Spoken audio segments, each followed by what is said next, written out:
I'm Danny, and this is the Screen Princess podcast. So I'm here joined now by the boys from the Weeping Bank, Alan and Rob. How are you doing, guys? Very well, thank you. Really good, thank you. I'm going to let you introduce yourselves so they know which one of you's which. Well, I'll start. I'm Alan, and I'm the writer of Weeping Bank Ghost Stories and the performer of those ghost stories. I'm Rob, and I help coordinate the tour, really. So, tour manager, I suppose. I love this. So we actually met.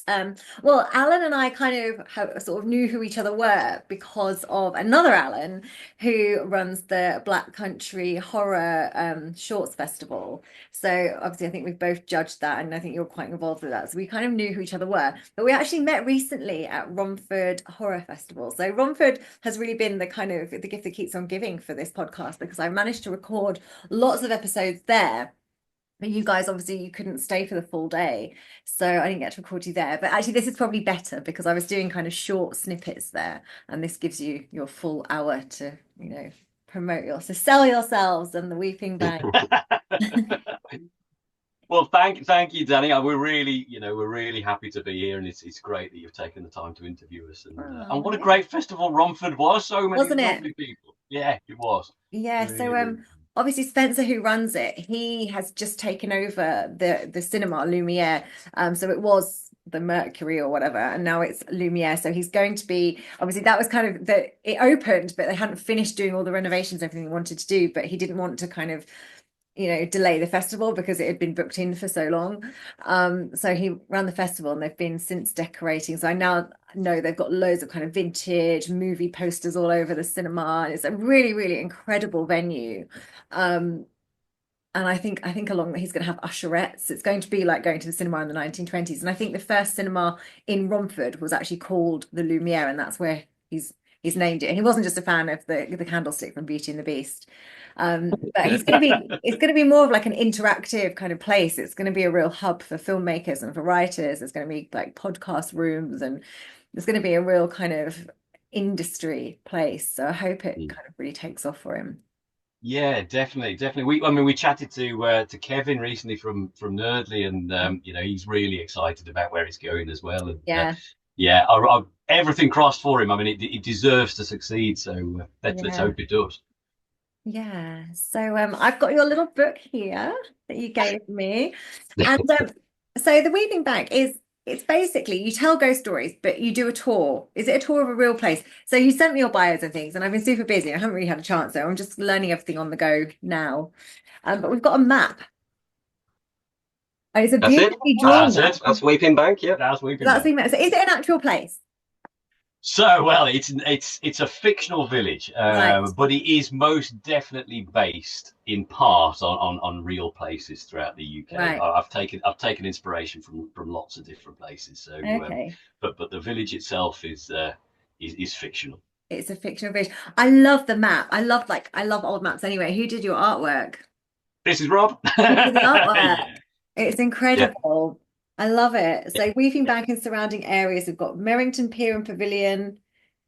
So Merrington's another place then. So Weaving Bank's here and Merrington's.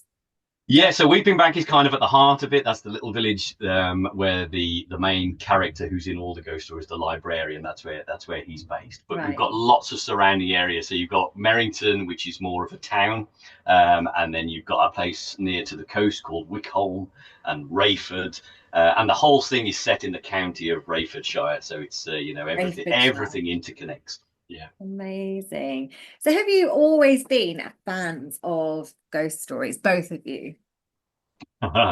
You go first, Rob. Explain. Oh, well, I must admit, there are ghost stories that I have read and loved, but I wouldn't say I am a fan of ghost stories per se. I'm a fan of stories and I'm a fan of literature, and I like a lot of, great writers from the past, so Arthur Conan Doyle, for example, Charles Dickens. Christmas Carol was probably one of my first brushes with a ghost story. But no, I wouldn't call myself a fan. Even now, I don't necessarily, that's not the book I gravitate towards reading for myself. Right. But I do like a mixture of stuff. But obviously, he's the nerdy fan, so he'll tell you about his background. But what I love about Alan's stories is it isn't like, it's just for ghost story fans. I think anybody could enjoy it from a storytelling point of view and performance point of view. So I started, Danny, with I blame my dad entirely for all of this. So best to, yeah.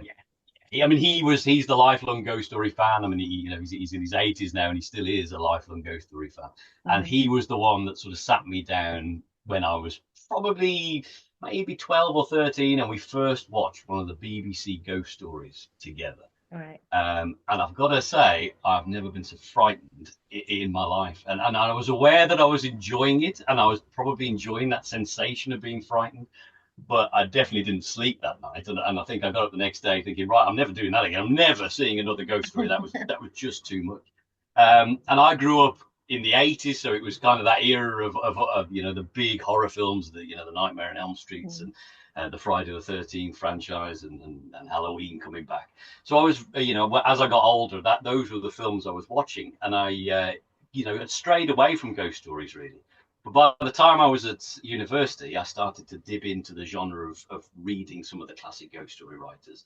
And then I braved the BBC ghost stories again and realized that these are perfect little short films that really do make the hair stand up on the back of your neck. And they really seem to capture that other. It's very difficult to find a word to describe it, but I find myself watching one of those and thinking that there's something in this film that I can't put my finger on, but it's unnerving me in some way, in a way that maybe watching, some of those, as I say, bigger budgeted, 80s horror films, as good as they are, they don't quite have that same effect on me, where I think that's got inside somewhere, that's really kind of nestled in your brain somewhere and made you feel very, very, very spooked. So after that, I just couldn't stop reading the ghost story writers and wondering if one day I could try and write one, never believing I would. And never believing I'll be able to try and capture that. But that's where the love of the genre came from. So yes, my dad's fault. It's now live on air. He knows. He's to blame. I know he must be proud though that he's had that kind of influence on you and that you are now writing your own. Definitely. I mean, I love my dad to bits, and he's always been that person in my life who has sort of signposted me to the right things, and equally told me, I shouldn't bother with that. You're not going to enjoy that so much. And of course, you go and watch it anyway, or read it anyway, or whatever. And 99% of the time, he's been right. At the end of it, he was right. So he got very good. Remember the ghost story that you watched? Can you remember what that first one was? Have you? The same episode? I can, Danny. Yeah, it was that original Michael Horden one from the Jonathan Miller directed in around about 1968, I think, something like that, right. Which was Oh Whistle and I'll Come to You. It's all shot in black and white. An incredible performance from Michael Horden. But it's those final few moments where he wakes up in bed. He's consistently heard these noises night after night. And he finally wakes up in bed and kind of clicks the little light on above his head, and he sees something emerging from the bed next to him. And it's just sheets, basically. I mean, it's all filmed in slow motion with this horribly distorted noise that could be a potentially hungry growl from whatever's in there. And the camera is fixed on his expression. And being the brilliant actor that he is, he's able to go from completely rational, I can explain this, to utter terror, to the point where you think he's actually probably lost his mind now. He's that frightened. He's never going to recover from this. And that's how I felt watching it. I was like, yeah, I'm with him. I'm there. That's how I would feel if the bed sheet started rising up around me. Like, oh my God. Amazing. So yeah, that will always stay with me. I really want to believe in ghosts. I love the idea of ghosts. I've always loved ghost stories. Like I know I grew up in Norfolk and there's a book called like Ghosts of the Broads, and it's like, all the local ghost stories. So I love the stories. I love the idea of it. But I've never had like the proof. I'm one of those kind of proof is in the pudding people. I've had like one thing when I was in a hotel with a friend. I've said this on here before, where we'd gone to bed and I switched the lamp off, and it's one of those lamps where you have to kind of press the button through to the other side. And we had covers over our head because it was so cold. It was like a January, and it was in October, and we were in Edinburgh. And the lamp just came back on, and we kind of woke up, and I just laughed and turned it back off. My friend was terrified, like her teeth were terrified. She was so scared, and she unplugged all of the lamps, and we stayed there for a few days in this little apartment. It was an Airbnb, and she she unplugged everything. She's like, she wouldn't risk going to bed with anything plugged in because of the lamps. But obviously, I was like, it's not a very scary ghost. But however, ghost films, like films with the supernatural, really do get me. Like I like a slasher movie, I like a jump scare, but the paranormal supernatural ones really can frighten me. So Mm. imagine, like, obviously you've got that from a film, and then when you're reading a ghost story, I think it's another level, because with a film, it's 90 minutes of your life, and you kind of know what happens at the end, and it wraps it up for you, and you can go to sleep. Whereas a book, if you don't finish it, you don't know what's happening, and you like can't put it down, and it takes a lot longer than 90 minutes. So that's like fears, lasting prolonged, really, with a book. Absolutely. Although some of those short stories, I mean, they are quite short stories, and I think what's interesting about the ghost story genre is you can tell a ghost story in quite a short period of time, not like Alan's stories. But if you tried to do that with other genres, it probably wouldn't work as well. You couldn't do crime because it would take too long to develop all Mhm. the different plot points and the different characters. Same with the romance. To a point, you'd need to build up the relationship. I think there's something about a ghost story that you can tell the story quite short and you can be really bedded into the story, but it Mm. can actually only be just a few pages. It's quite fascinating, really. I think it's a completely different art of writing. I think Mm. a lot of the ghost story is what's not being said. Yeah. And very often, it might take me 3 or 4 months to write a story. It'll then take me an equal amount of time, if not longer, to edit it and just peel it away and peel it away and think I don't need any of this. And what Rob's just said is absolutely right. Part of what you don't need is the amount of character build-up that you would have in another Mm. story. I often think the less you know about this character, the better, really. You just Mm. need to kind of jump into that story, and this is who this person is, very, very briefly, and then this is what happens to them. And obviously, the master of the ghost story was M.R. James, really, and his stories, there is really very little revealed in them, including what the ghost actually looks like. He'll give you the odd little thing, thin arms, or something about its mouth or something. That's all he gives you, and of course, your mind fills in Yeah. all the rest in a far more terrifying way than you could ever put on page or screen. Yeah. And then that would be different for everybody that reads it, because everybody is imagining something slightly different. It's kind of using their imagination to interpret kind of what you've said, but it's going to differ for people. Mm. Absolutely, yeah, absolutely. And I think when you sort of go back to films, like the original Halloween, like the original Texas Chainsaw Massacre, there's actually hardly anything in those films, but Mm. you've filled it in. You think you've seen things that you haven't actually seen. Mm. And as you rightly say, Danny, everybody's imagining something different and coming out of that feeling, oh my goodness, what on earth have I just seen? But you haven't seen it at all. And Yeah. yes, that's very much what I'm trying to recapture with the Weeping Bank stories. It's you want the audience to walk away at the end with their own interpretation of what on earth was that. Yeah. In a good way. In a good way. Yeah, not What on earth? what have I come to that? So you created this world, you created this imaginary town. So all of the stories are kind of set in at these different places. So obviously you've got the main character, the librarian. So when I was reading it, I was like, oh, one of you a librarian, but it's not, it's just the character's librarian. None of you have ever been librarians. Well, I actually have, but not in a normal setting. I've been a prison librarian. Oh, you did So, tell me so this actually. You yeah, did you mention this? Yeah, tell me about this.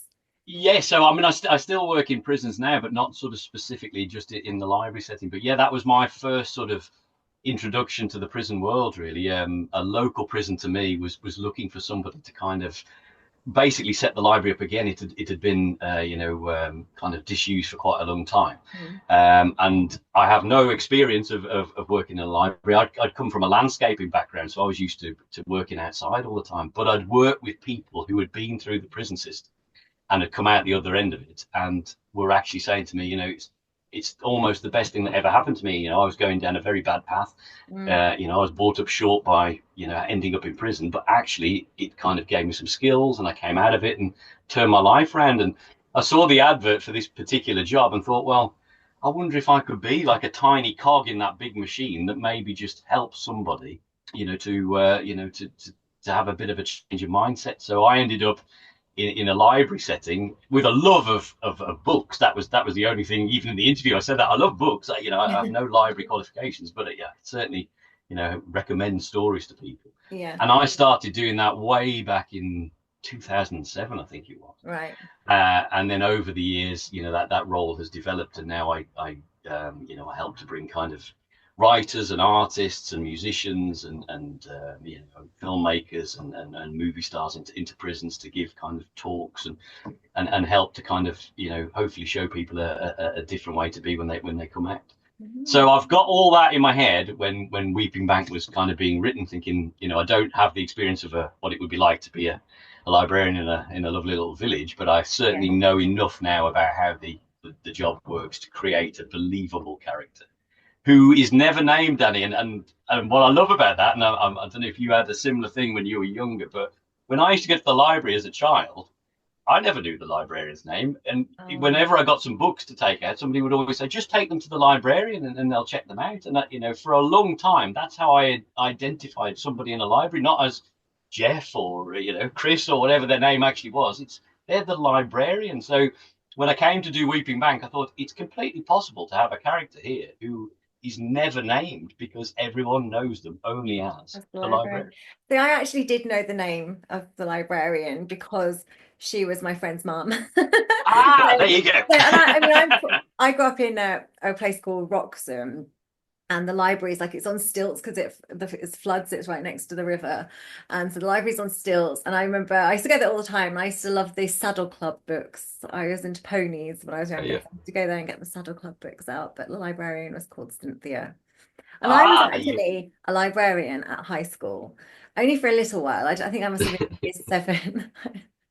I know. People wouldn't suspect, but actually, because I didn't really like going outside in the cold, so I got to in my breaks, I could go and have lunch and then go in the library and be a librarian.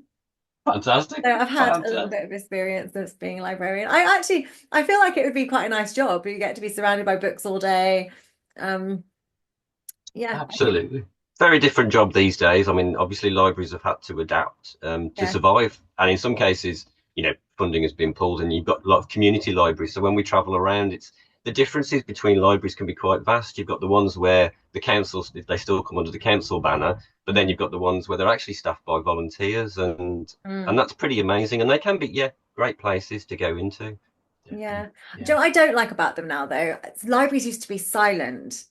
And now there's, unless I just find if there's like an event or something happening, but I feel like they're really noisy now. Yeah, they are. Because they have people in there, like obviously they have computers and things in there, and people are just in there, and it's not the same library vibe. Yeah. No, and if you're ever in there when rhyme time's going on and you've got all the good kids and everything, you're not the best time to be choosing your books, possibly. No. I've joined the library up here though. I moved it. The one in London I joined only because I lived in Tower Hamlets in London, and if you joined the library and you had an idea store card, which was the library, and your council tax bill, you could get into the Tower of London for £1. So wow. I joined the library originally for that reason, but then I did used to get books out of the library, and I do actually get books out of the library because I think there are certain books that I'll buy because I'll keep and I'll read again, or books that I want to collect. But other times when I don't know really what I want to read, I'll just be like, I'll just go to the library and I'll find something. Yeah, definitely. So I tend to read a lot of at the moment into archaeological thrillers. So there'll be like a crime has happened, so somebody's been killed, but there's some like archaeological. I found 2 writers who do like a very similar thing, and they kind of the worlds kind of intertwine. That sounds brilliant. So, I've never heard of that genre. Yeah, Ellie Griffiths, and then there's one called Kate Ellis, and they do similar things. So yeah. Wow. There you go. That's what I've been reading recently. Well, it's good, and it's good for us to give a shout out to libraries, I think, because they do struggle, and they do tend to be, very, very underfunded. So, a massive shout. We've got a lovely one up here in the northeast in South Shields. There's one that's got a big exhibition room, so there's always different exhibitions going on. There was an incredible Lego one on a while ago, and it had like big Lego displays of like different landmarks around the world. So there was obviously like the Sydney Opera House, and there was like I don't know, it was incredible. Wow. So that's good. And I think they had a football one in there not so long ago as well. Yeah. But That's one of the things we find the library. I mean, coming back to libraries again, because we do in our tour we do a lot of libraries, mm, and going forward we still want to do libraries, probably mainly, but we do occasionally like to do the odd theatre or village hall. mm, But it's to bring people in, it's to make people more aware of that they're there and actually what provision they have.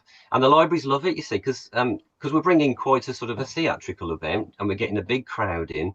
And they don't, as a rule, tend to get those kind of like large audiences for mm, their events. If they have the classic example is an author reading where someone reads an extract and then people ask them questions and answers and it's free, and the author hopes that they buy their book. But obviously ours is slightly different because it's paid tickets. People are coming as if they're going to the theatre, but actually it's in their local library. mm, So when it's like just in the middle of nowhere, a little village library, something like that, the distance for them to travel to a theatre could be an hour, mm. it could be 2 hours. So they get really excited in the small little places, and we get huge crowds, and it sells out weeks in advance because it's like, oh, there's this ghost story reading coming to the village. So we really love doing those, and I think and the libraries really really appreciate it. I mean, when you're traveling as well, if you're traveling to all these different villages, you must feel really inspired as well, hearing like local ghost stories.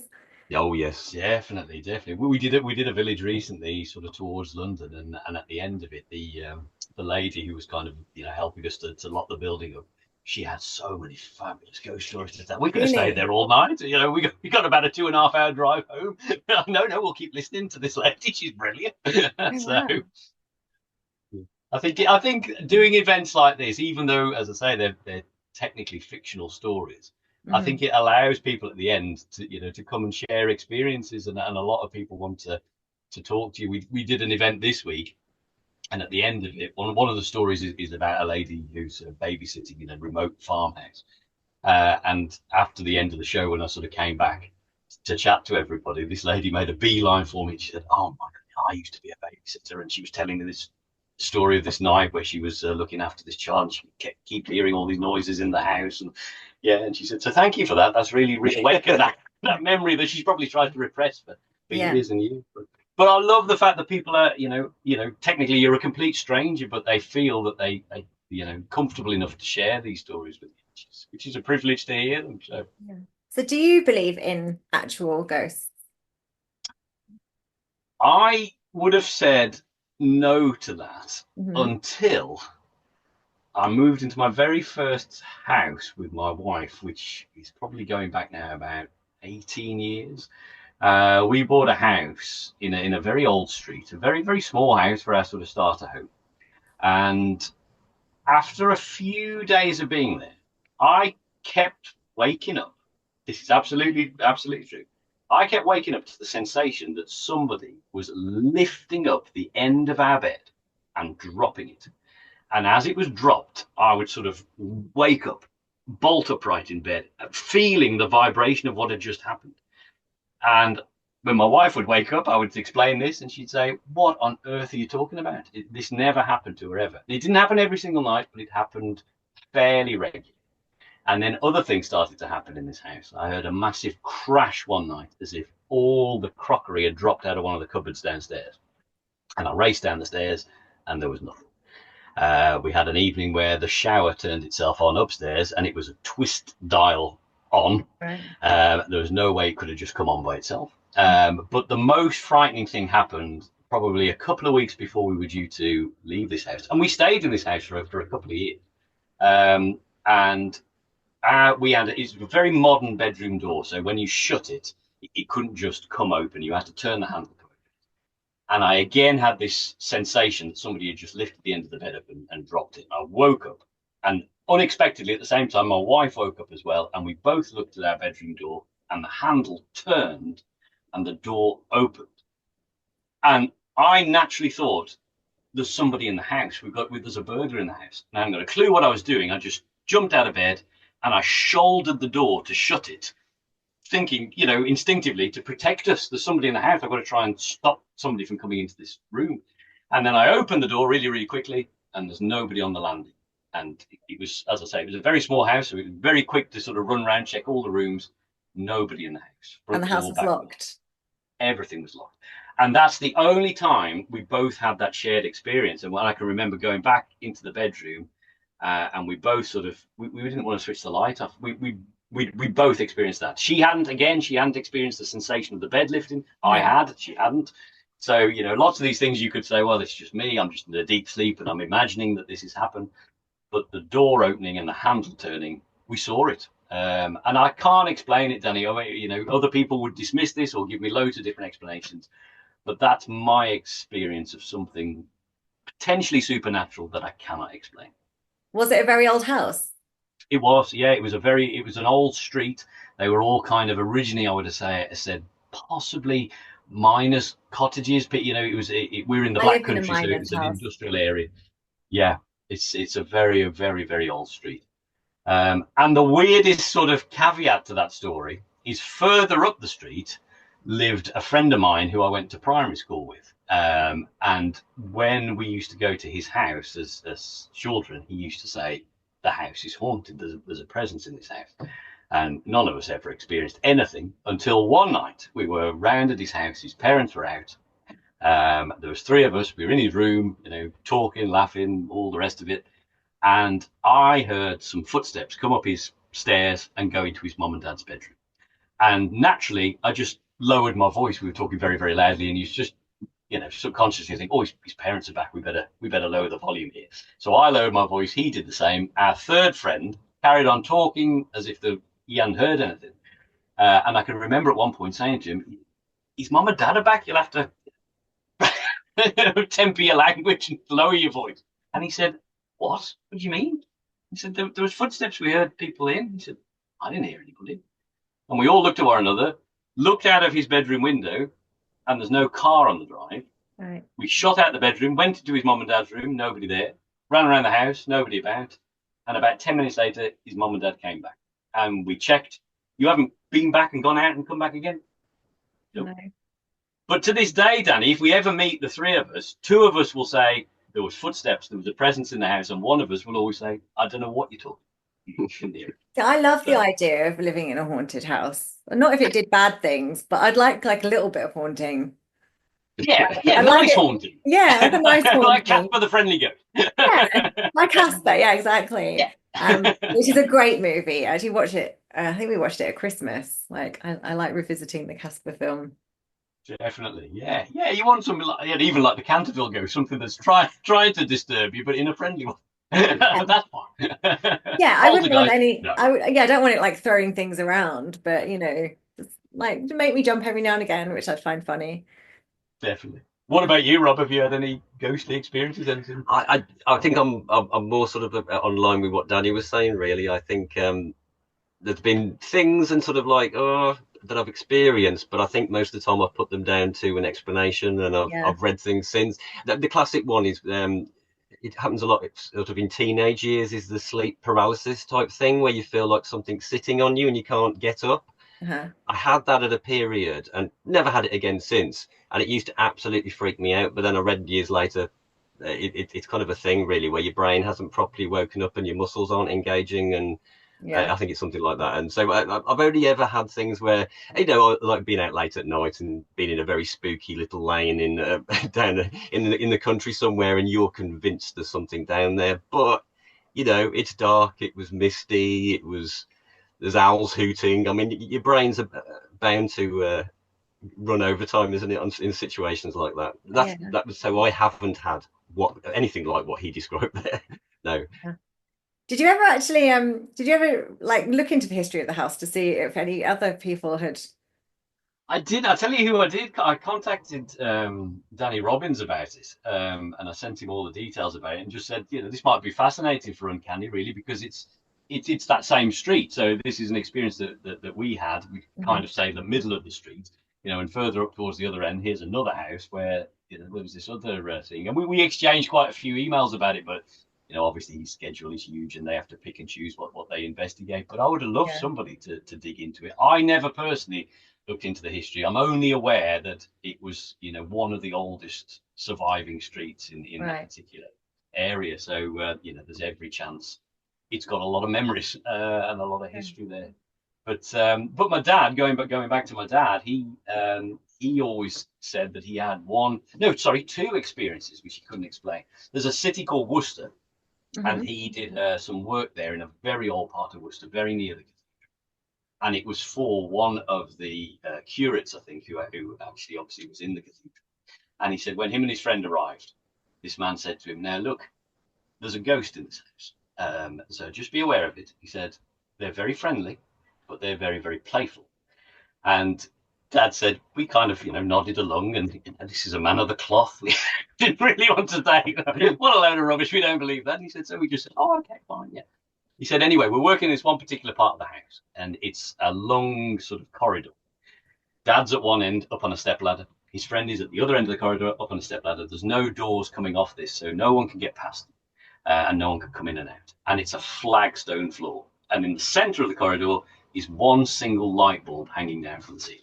And Dad said, we're working away. He's doing the frame of this door. His friend's doing the same at the other end. He said, and suddenly we were in darkness. He said, and obviously our first thought was more for our own safety. We're at the top of these ladders and we're trying to sort of gingerly come down. And Dad said, I've got a torch somewhere in my overalls. I click this torch on, shine it down the corridor to his friend and say, you all right? We must have had a power cut. He said, and as I shone the torch down towards him, the light bulb was on the ground, on the flagstones, right in the middle. And he said it was a screw-in light bulb. It can't just have dropped. And even if it had dropped or had unscrewed itself somehow and fallen, it would have shattered into a million pieces.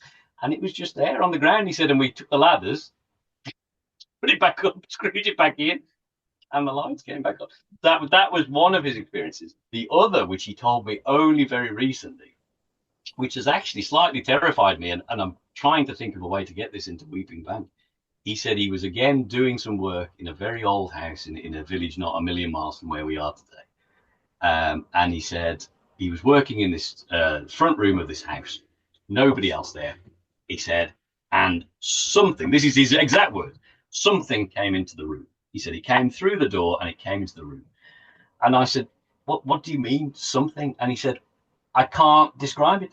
He said, I can't tell you if it was a person or what it was. He said it was just unnatural, and it came through the door and it vanished. And he said, there's nobody else there. He said, there's no one to back this story up. I can't say, so-and-so can tell you, or that so-and-so heard this. He said, I was there on my own. He said, but the door opened. He said, and whatever came in, it wasn't a person.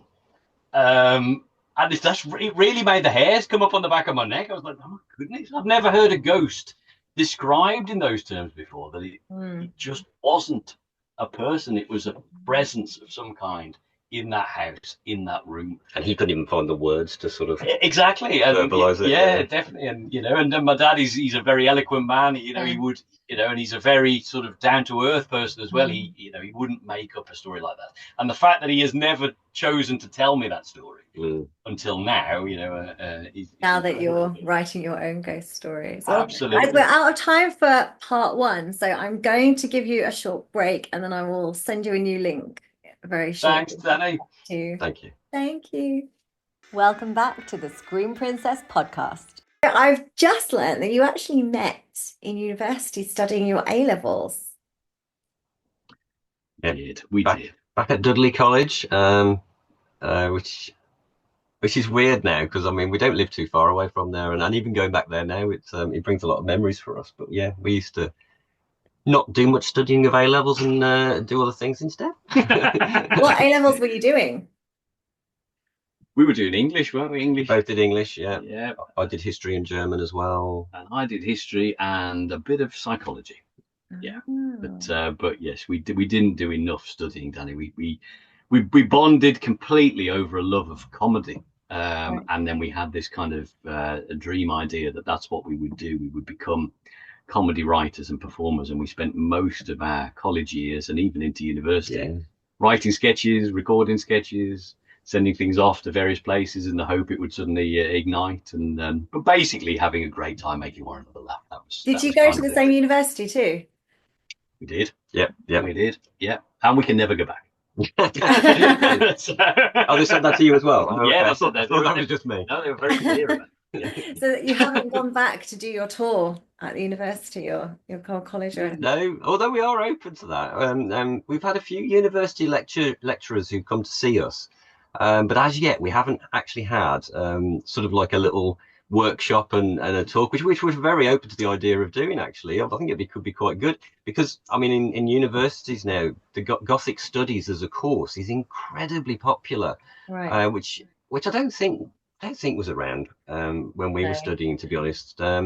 So there's some fans out there that really do love old style ghost stories when you're doing them in a traditional style, in a bit like M.R. James sort of style, and they're just like, oh, this is great, love it. Yeah, And you we actually did. were We a did teacher do. as well. You've been a teacher, Rob. Yeah, I've done some teaching. I've done a bit of everything, to be honest. But yeah, I'm sort of working part time and do this part time, and I do some charity work for charities and local authorities doing stuff very different to this. But yeah, I very nearly could have been a librarian. I do sometimes almost regret not going down that route. I did my English degree. I love creative writing and literature, and I ended up in bookshops. But yeah, I could have been a librarian. I love a bookshop as well, though. I could spend Yeah, hours in bookshops. yeah, Bookshops and stationery shops. Ooh, yeah, like yeah. I can happily just wander for a long time. Definitely, yeah, definitely. I think that lovely sort of independent bookshop that Yeah, you walk into and just think, oh my goodness, I yeah. could All the live here. signed author copies and Yeah, Or the smell of a second-hand bookshop, which is my personal favourite. yes. Have you ever Oh, been? So so I think was it my first date with my boyfriend, which actually wasn't a date. We'd just gone on a hike. It was meant to be a friendly hike, but it turned into, I suppose it was a date. But afterwards he said, "Oh, there's this bookshop I've got time to take you to if you want to have a look." And there's a place called Barter's Books. And oh, have you yes, been? I love it. yes. Yes, so Anik, and with the little train that goes around, and I Yeah, love it. yeah. We go there quite often. It's a half an hour from me now, but yeah, I love a day out at Barter's Books, and Oh you can yeah, easily spend the day there. Yeah. Got the And it's got a great literary little shop. cafe as well, hasn't it? Yeah, which does we always share a chip butty because a chip butty is probably enough to feed a family of four. Like the chips are like they're like half potato wedges. So we always get one share now. Like the first time we both had one and we sort of both had a little nibble and then looked at what we had left on our plates. So yeah, that's like the tradition now for us. A day out in Alnwick and a trip to Barcelona. So I might actually, I've got my mum coming up this afternoon. I've got to go and pick her up. So after this, I might actually take her there tomorrow. That might be oh yeah, she'll love that. yeah, Yeah, yeah. might There's a great place. Have you ever been to Hay on Wye, Danny, which is the town of books? Have you ever done that? no, a town of books. Yeah, yeah. It's famously a town of books. There's bookshop after bookshop after bookshop. Some sort of independent bookshops selling new stuff. A lot selling sort of older books and secondhand books. But it's an amazing place. That's where they hold the Hay Literary Festival every year. I've It's never even well heard of the place. So where on the map is it? That's it's kind of like on the border of Herefordshire and Wales. I think it sits on the Herefordshire It side, though, does, doesn't yeah. it? Yeah. Okay. Yeah, no, then yeah, the festival's huge, isn't it? I mean, you get big names going there. And the other thing that's great about Hay on Wye is you actually have specialist bookshops. So I think I haven't been for a while, but there used to be anyway a children's bookshop, and then I think there's one that specialises in film. Is that right? There is, and Yeah. there's a crime bookshop, and you walk into it, and it's like you've walked onto the set of a Sherlock Holmes I would movie. probably love that one. Yeah, that's one of my favorites. It's worth just going, just to walk around and enjoy the atmosphere and the Yeah. experience. I'm funny with what I read though, because I'm at the moment reading a lot of like crime things. But then if it's like a hot summer's day, I love like a really trashy Jackie Collins-esque book. But it depends what I'm doing. Like there's holiday books and then there's like, normal what I'd read. And I love a wartime romance as well. Okay, Nothing wrong with that's that. very specific. It is. It is. I like the soldiers come back in their uniforms and like It's the the girls uniform, working isn't in it? the Yeah. factories or, the land girls. Brilliant.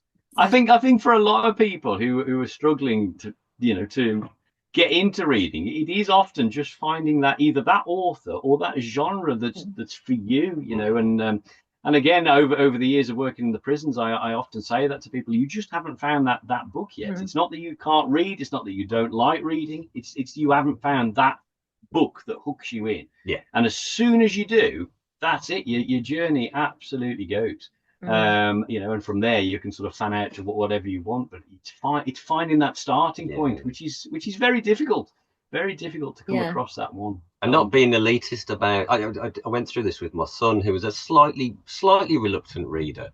And I think he first got into it with quite comic booky type things, and I encouraged that. Any kind of reading was good, but it didn't take long for him to jump and find, a bit like with the Saddle Club stories you mentioned. Yeah. I think he got into some of the slightly fantasy type ones, like the what were they called now? The name escapes me now. Oh, Beast Quest, I think it was called, and it was Right. just very simple sort of monster stories, and they usually set in with a bit of Egyptology sort of type stuff, and then he'd springboard to something else, and then Percy Jackson eventually, and then and he built his way up, and actually so yeah, any type of reading is good, and it does develop your skills. Yeah, I think a lot of people get put off and they get hurt by other people's comments. Somebody sees what you're reading and says, "Oh, you don't want to read that. That's throwaway, or it's this and the other." No book is throwaway, and Yeah. whatever you want to be reading, and if it's your switch off from a very busy life or stress or whatever people are going through, why should somebody else's opinion matter? You pick up what you want to read and enjoy. Yeah, exactly. I was not one of those people reading the Harry Potters remember they had the adult covers so that people didn't think you were reading a kid's book. And I was like, I'm happy to be seen reading Harry Potter as is. Yeah. I was one of the people like you'd have it on order when the new one came out. Absolutely. But my favorite author growing up was a man called Robin Jarvis, and he wrote they were called the Denford Mice books and the Whitby Witches, and I loved him and I loved his writing. Right. And I even today, if Robin brings out a new book, I will happily buy it. I don't care what the cover The is. Whitby Witches sounds up my street. I think you'd love it, Danny. Yeah, I feel like I'd like that. I've actually just been to Pendle. I've just Oh, wow. a photo shoot that way. So I said, let's make a day of it and we'll book a hotel and we'll go and do like the Witch's Walk in Pendle. And there's a very cute little shop there called Witches Galore. And that's got a few of like Pendle witch books and books. But I might look up the Whitby Witches. Whitby Witches, Robin Jarvis, and incredibly, Danny, he came to see us. So that's again, it's a nice story to tell people. If you'd have told me that at 13, 14 when I started reading his books, that one day he would sit in the audience and listen to something I'd written, I would never have believed you. And we did a show in London in January, and at the end of it, he came right up to me and was, he was chatting away, and he loved Weeping Bank and he loved the idea of it. And I was standing there saying, "But Robin, this has all happened because of you. If I hadn't have found your books when I was younger, I may not have continued my reading journey in the way that I did, and I certainly wouldn't have had the inspiration to become a writer. A lot of that was based on the style in which he wrote those stories. So that was lovely." Actually, in this shop, in the Witches Galore shop the other day, I actually found a copy of a book that I think I had, they had like books on tape because I remember the narrator reading it. And I'm sure I had maybe a picture book or something that went with it so you could see the pictures, but it was called Gobelino the Witch's Cat. Oh, yes. And I actually found a copy of the book. It's not the one with the pictures, but a copy of the book in the shop, which obviously I bought. And it's like on my bookshelf. Whether I ever read it again or not, I don't know because it is a kid's book. But I was like, it doesn't matter, Danny, does it? It's having it there. I need to have it on my shelf. Yeah, you do. Yeah. I think that's another great thing about books, that they bring that sense of comfort to us. And like you say, whether you choose to reread it or not, sometimes we all need to go back, don't we? We all need to re-experience childhood in some way. Well, for Christmas, I got the famous five. It was editions with like the first three. So the famous five, St. Clair's and Mallory Towers, he bought me. And I actually had a cold over Christmas. So I actually sat in bed all wrapped up and I devoured them. I think I must have read like three of the famous five books in one day. But that's all I did until I got better. Yeah, absolutely. And the book just triggers that memory. From my mom. My mom was 80 last year. And she told me a long time ago that Heidi was her favorite book when she was right. And I happened to say to her at some point, "Well, have you? Yeah, I've never seen that on your shelf." And she said, "Oh, my copy, it got lost somewhere along the line, but that was always my book." So I tracked down a lovely copy of Heidi for her and gave it to her for her 80th. And it was worth it, Danny, just to see what happened to her face as she opened it. You could almost see 80 years peeled away to an 8-year-old. And she was back there, with a book that was obviously so beloved to her. I think, that's the great thing. And we can relate this to films, of course. There's certain films in your life that Yeah. take you back to special moments.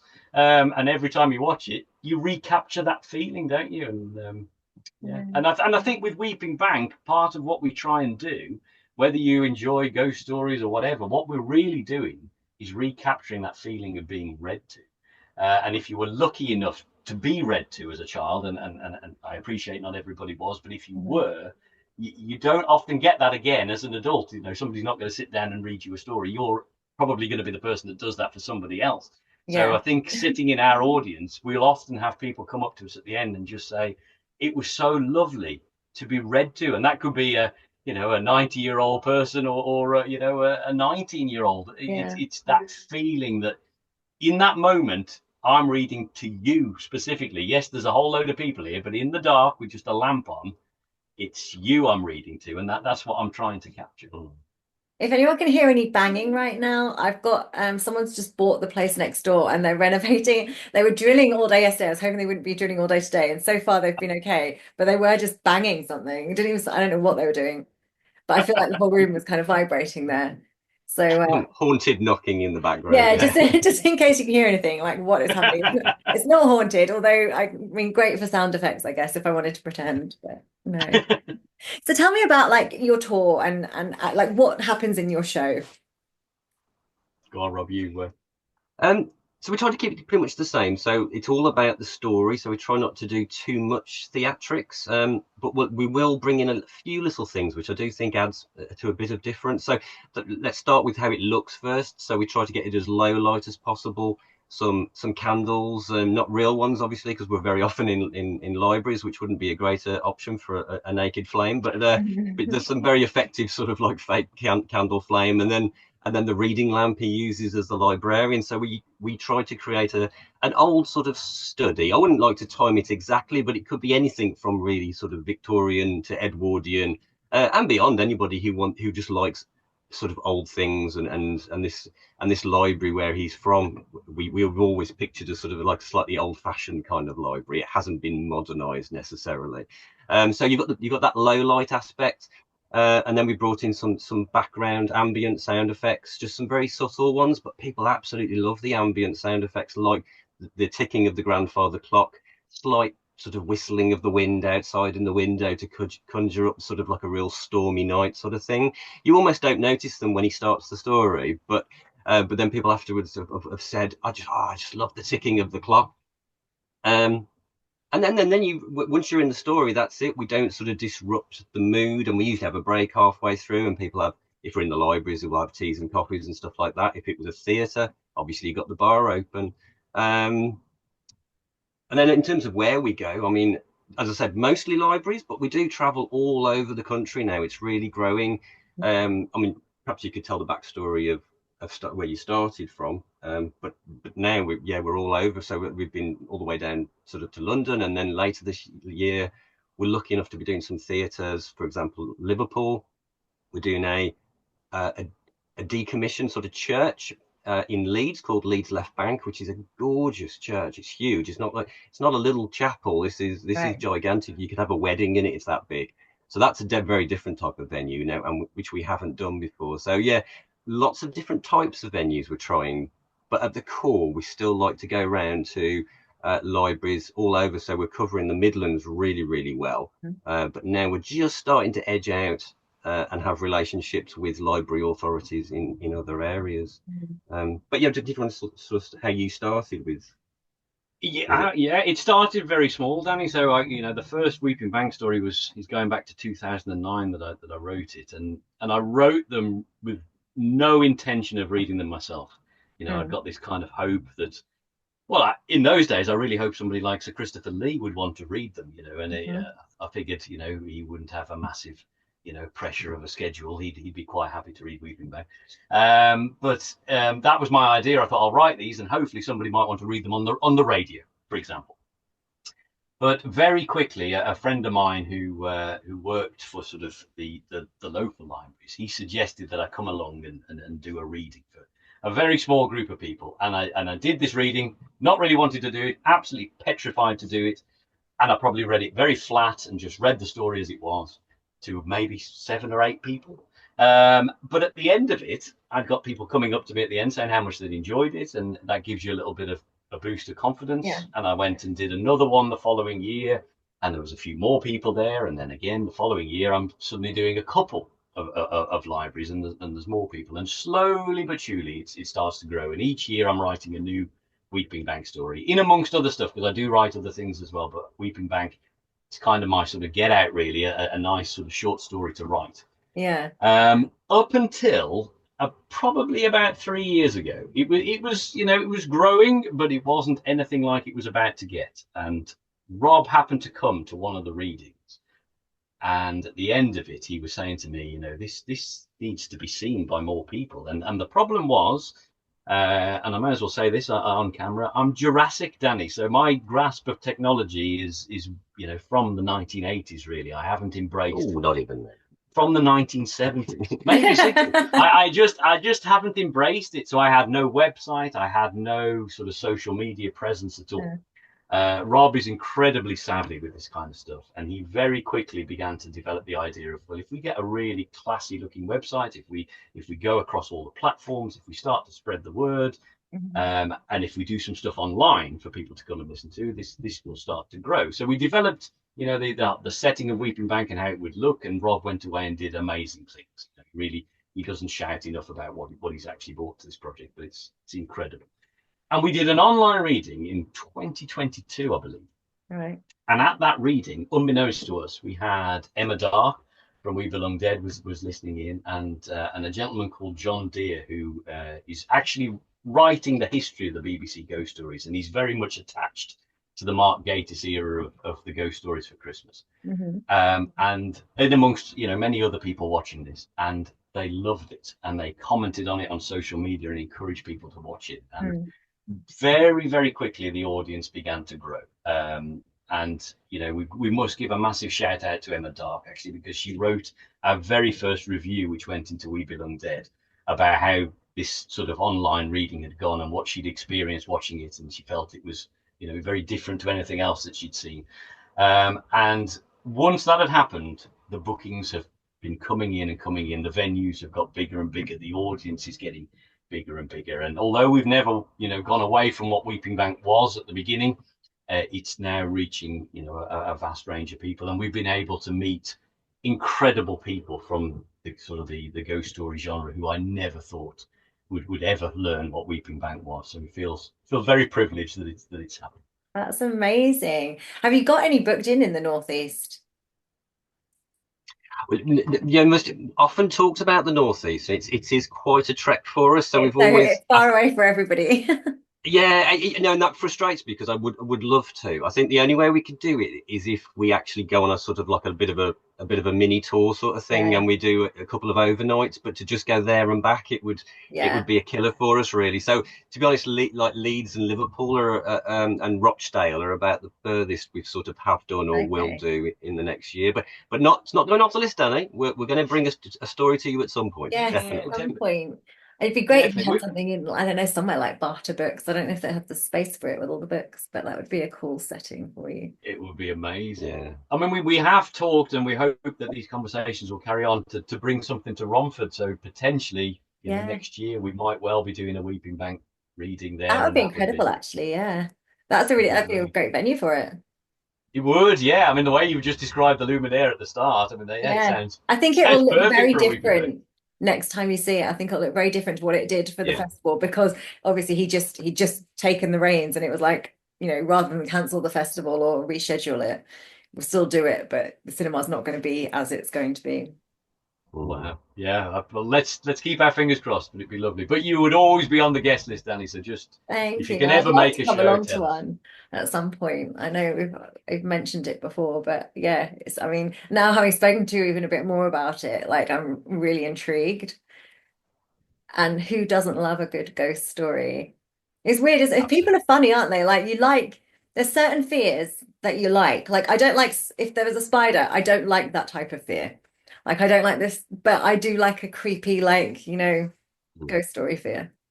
Yeah, definitely. And like I said earlier, I think Yeah, I think some of my favorite movies are ghost stories, and it's because I know they actually do get to me in that way. Yeah. It's an enjoyable terror, if that Mm. makes sense. But it Yeah. really is. And it's a controlled fear to a point. And watching a film is a little bit of a different experience. We've said this before, really, where if something's a bit freaking you out and it's a bit scary, you if you're watching it at home, you can pause and walk away from it, sort of thing, Mm. or put the lights on maybe instead. What I think, where the story is just slightly across the edge when Alan's performing them, is actually you are kind of to a point trapped there. I don't think anybody would feel comfortable enough to just walk off in the middle of a story. So Yeah. you can't just sort of, like with an audio book, you can't just pause it and think, oh, I'm going to save this for tomorrow when it's a bit brighter and the sun's Yeah. out, kind of thing. So I think that adds to it. It's not putting people in a really uncomfortable position, but it just unsettles them a little bit more than Mm. maybe an audio book would. Yeah, Do you definitely. I actually think have your stories as like audiobooks or as like, because I'm thinking like, like people with podcasts, they listen to things in the car or people have books on tape. Do you have that? We haven't quite gone there yet. I mean, it wouldn't Haven't be gone there yet. difficult to do, obviously. I mean, it is Mm. just a reading, isn't it? And we have the online recordings, which are on our website. You can actually sort of pay to sort of like watch Right. past recordings we've done. So I mean, you Oh, could okay. just So extract the audio from that, yeah. yeah, But I think if we did it, we probably would re-record with proper setup and yeah, actually think a sound little bit effects and better. things. Yeah, Because I suppose I if think people can't actually see you and they're not, it's a different setting, so you'd want that little extra kind of medium going yeah, on. yeah, yeah. With definitely, your definitely. sound, do you have you recorded a piece that so it plays at certain times and when you're actually reading a story you have to kind of make sure you time it well for the clock ticking and or do you sit there with like a sound effect thing and you just play them when necessary? That's a really good point. We've tinkered with lots of different things. Your timing on that sort of stuff is really, really difficult. Yes. So, I mean, most of our sounds are ambient, so it doesn't actually matter. They're just going on. It doesn't really matter Right. what Alan's reading at the time. But it's really interesting. We have tried with little bits and pieces. And the problem is the timing. Unless Alan is controlling them himself, Hmm. it's difficult for me to control them from elsewhere and get it in exactly the right place because it has to be perfect to the millisecond Mm. or you've lost it. So yes, we don't want we're trying not to do too much with the sound effects, Right. but we're trying to subtly bring some in. Yeah. It's it's about sort of. I think with Weeping Bank, we're trying to retain the power of the words and the speech of it, and what is. Well, it sounds ridiculous, Danny, but people get very, very scared. And I think part of that is because I'm not an actor, because I am reading it to you, although I'm dressed as the librarian, and although over the years I have developed the character somewhat, it's Hmm. still a reading. And what I try and do with the librarian is he's not like the crypt keeper or somebody like that. He's not a scary figure. Mm. He's just telling you the story. So as the story progresses, and there's often humor in there and bits that people find very cozy and comfortable. But as the story progresses, it darkens and darkens. And as the librarian starts to become more and more nervous of what he's reading, that reaction happens with the audience. And we have people literally jump out of the seat or shout out. One of my favorite things that happened at a reading last year is I was describing this particular building and there was a hatch in the floor that you knew the main character was eventually going to have to open this hatch. And the audience were sort of hanging off their seat listening to this. And the character kind of, he bends down, he takes hold of the handle, he starts to open it. And the man in the front row, who was literally leaning on the edge of his seat, couldn't stop himself from shouting, "Don't open the hatch!" And then he covered his mouth really quickly because he knew he'd done that in front of everybody. I had to stay completely stony faced and not laugh out loud because it was funny and it was very flattering that he was so involved in this story. But that is what we try and capture with Weeping Bank. And we do say, nobody under 15, because although the stories have no bad language, they're not full of blood and guts. They are creepy, disturbing stories, and tension will build and build until the very end. So that's what we're trying to I do. bet if you were 15 you'd or like 14 you were wishing you could go to it. I mean, Absolutely. we don't stop people, but I think we have to put that out there though, because Yeah. not all 15-year-olds would find it appropriate and No. potentially have nightmares. I know actually some 12 and 13-year-olds because they've been exposed to stuff that actually they shouldn't have been watching at that age. Of course, we Yeah. all did that when we were young. You know, I remember watching RoboCop years before I should have done. I mean, it's absolutely the death count and the gore is horrendous. And we've all done that. I appreciate, but I think we have to put a little bit of a warning in there. Otherwise, people would just be turning around and just like saying that's appalling. You shouldn't have said children could come. Yeah. No, it's fun though. And I think both Yeah. for grown-ups as well, it's nicer to have the atmosphere just grown up sometimes. Yeah. Without... I think you're absolutely right, and I think people, they like walking into somewhere where it's not going to be full of children. So Yeah. Although interestingly, we do get we see a lot of like mothers and daughters and that sort of situation where you've got two generations actually coming out. And in fact, I even remember once where there was three generations. I remember there was the grandmother, the mother, and the daughter. And I remember talking to them for a while afterwards, and that was just a fascinating to see it bridged across such an age gap. Yeah. And they all said how much they loved it, and Really? that was really interesting. Which one was the one who'd organized it? Which one was like the real ghost story that Oh, had rounded up I can't the family? remember. I can't remember. I bet it was the grandmother. I absolutely guarantee Yes, it. I really do. they love a good scare, don't They they? really do. I mean, I would never have expected to sort of look out into audiences and see sort of, the kind of 70 plus age group. Mm, Is quite a big portion of the audience, really? and yeah, and they absolutely love it, and they love to be terrified, and they will often say at the end, "Oh my goodness, I thought I was having a heart attack." Yeah, you don't want But that to clearly, they happen had a during great your show. time. Maybe you should have an upper age limit as well, just in case. Yeah, I think you're right. You don't want to finish anyone off that's got a dicky No, ticker. absolutely, absolutely. So what's next for you guys? It's we talk about it all the time. I mean, we do quite long journeys, and we're often talking in the van as we're driving and the future. But to be honest, everything quite naturally seems to just flow to the next thing, Mhm. and you almost don't notice that you've gone to a different level because it's just gone a little bit more and a little bit more. But we're always talking about different collaborations and partnerships. I mean, we were very fortunate to get an Arts Council bid that enabled us to do free events in the Dudley Borough. Mhm. Because the libraries didn't charge for events, they had a policy that the events have to be free. So, Right. and the Arts Council very kindly funded that, and we are considering possibly doing another Arts Council bid on a wider level, and working with other sort of partners to make events more accessible and things like that. So Mhm. that's kind of in the works at the moment. But at the moment, I think really it is actually about just doing the same thing. We don't necessarily want to like do the equivalent of selling the book to Netflix and having a series. It's like, no, actually this works as it is. It's an Mhm. experience. People love that experience. We don't want to take that away from them. Actually, I think we'll just get better at it. You'll keep writing more stories. I think it's something to look forward to. People are saying, when are you coming back next year? And can you come back next year? That's our problem at the Yeah. moment. He's actually fitting all these places in because we've been to so many lovely venues, and to think that we wouldn't have time to go back to some of them would be Mhm. really sad actually, Yeah, because they've been so nice. How yeah. many I mean, stories are there in the Weeping Bank collection so far? there's 15 stories now, 15. and 15, yeah. And I'm 15. currently writing the 16th story this year, actually. Mhm. So yes, it's been pretty much consistently a story a year.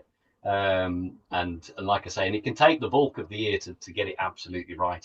Yeah. I'm not a writer who I'm never pleased with the first draft. There's always a lot more work to do and a lot of editing to do. And sometimes it's literally live editing. So until you've read that story to an audience, it still may not be right. And although that initial audience won't ever know, I'll Mm. probably come away from that and think, right, that didn't land quite the way I thought it was going to, or Mhm. actually there's too much of that, not enough of this. It's an ever evolving process, which is great as a writer. You're sort of learning all the time how to Mm. keep honing that craft, and you don't ever want to become complacent. No. So yeah, so there's a lot to do, but we have such a packed tour this year. I mean, Mm. we're booking into 2026 now, which is Wow. unbelievable. That again, even going back, 5 years, I wouldn't have believed that this Yeah. kind of stuff would be happening. That's Yes, it's brilliant. amazing. That's amazing. How I does mean, it we work with your like other jobs? Do you have to take time off or do you manage to do this on weekends? I was just going to say actually that's interesting. Well, I think when it got bigger and bigger and bigger, it became too easy almost to book people in. So we weren't saying no. It was just like, yeah, we could do that. Yeah, we could do that. and at some points we were literally doing 2 events a week, and we do both still have other jobs, and fitting. I mean, it was difficult enough with that, but then with also family commitments and things like that, it was too much. And also for Alan's voice, he can't be reading like that for that period of time, that often and all year round. I mean, it's not like a theatre run where you're doing it for actors really struggle to do a theatre run where it's a long one for quite a few weeks. But if we're doing it all the time, so what we've had to do is we've stepped back a little bit and said, look, let's just do 2 a month, maybe sometimes 3 if something comes along, because we are doing it all year round. We've got summer performances, we've got winter performances, which is when people traditionally think of that. But our late spring and summer and late summer events actually sell faster than ones around necessarily the Halloween, because there isn't anything like it at the time. So that's the model I think we're going for from now on. Don't try and book too much in. Visit lots of new places, and just get a balance, because at the end of the day, we don't want to stop enjoying it, and we're having a really good time at the moment. I feel like what we're doing, it very much it embraces that. Even the whole independent horror industry is that thing about doing something yourself, getting something out there, and and I think that's why we enjoy coming to Romford so much. It feels like we're doing something within this sort of genre that technically nobody else is doing. You can go and see The Woman in Black at the theatre. You can go and see somebody reading M.R. James or or a famous ghost story writer live. You can't often find somebody reading an original ghost story, and even then, not reading the story they've actually written themselves. So Weeping Bank, I feel, is quite unique in that respect, that you're getting something that you're not prepared for because you have no idea of what's coming. And I love that. It feels like it's found its own little niche, just like you're doing, Danny, with your films, and Laurie Brewster is doing with the British Horror Studio, and all these kind of things. You feel like, yes, it's finding your own path and going your own way, and and not having to compromise the vision that you had at the start. Yeah, absolutely. I mean, that's what this, self-publishing is just flying at the moment, isn't it? Because people are realizing, actually, I don't need to have a publishing deal. I don't even need to be in bookshops. I can just do it myself. And there is something lovely about that. Yeah, the audience will find you. It's that you build it and they will come idea. It's true, And yes, social media helps, and obviously word of mouth helps. But if you could deliver something that people walk away from and they have genuinely enjoyed, and seen that it's actually a professional event, and and it was well worth coming out to see, they will come back. And that's what Weeping Bank is all about. We never want to shortchange people. Every performance it's 100%. And we love shining the spotlight on other people as well. We like the libraries. We like to give them a massive shout out. If there's a local charity, we'll give them a slot if we can, and sort of signpost people to, this is happening in your area. You should check this out. We believe very much that there's room for everybody, and it's hard sometimes for people to be recognized. And for us, even you inviting us on the podcast, we really appreciate that, because thank you so much for coming on. That's been a pleasure, Danny, really is. We are at the end of our time now, though, so I am going to have to let you both go and enjoy the rest of your Saturdays. What have you got planned for the rest of the day? I will be with my children this afternoon, so it'll be an afternoon of no doubt some sort of park adventures of some kind, and yes, running about and wishing that it wasn't quite so hot as it is here at the moment. Don't complain about the heat. I'm loving it. No, you're right. You're right. You're right. Don't be British. Don't wish for winter yet. Although I do love Halloween. That's the only time I wish for winter. It's like I just want Halloween to come around quicker. But I like the sun. Definitely. Halloween should be a whole season. It shouldn't be a day, should it? It's basically my life. It's all of the year. Well, thank you both so much. I'll add all your links and things to the end. So send them all over to me in a message, whatever you want linked. And the episode will be out in a couple of weeks. Thanks, you, Danny, and good luck with everything you're doing. Thank you. Thank you.